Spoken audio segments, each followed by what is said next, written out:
আসসালামু আলাইকুম বন্ধুরা, আমাদের আজকের বিষয় হচ্ছে ফিল্মোরাতে আমরা কিভাবে ভিডিওতে রিভার্স ইফেক্ট দিতে পারি। তো চলুন শুরু করা যাক। টাইমলাইনে আমাদের একটি ভিডিও আছে, ভিডিওটিকে আমরা সিলেক্ট করব। টাইমলাইনের উপরে স্পিড নামে একটি অপশন আছে, এই অপশনটির উপর আমরা ক্লিক করব।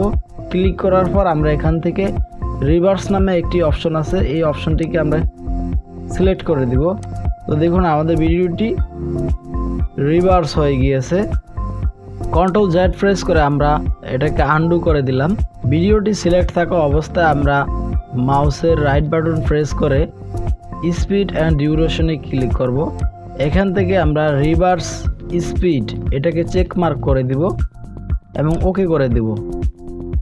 এভাবেও আপনারা করতে পারেন এবং কিবোর্ড থেকে কন্ট্রোল আর প্রেস করেও এটা করতে পারেন।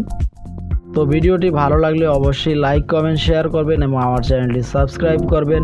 ভিডিওটি দেখার জন্য ধন্যবাদ।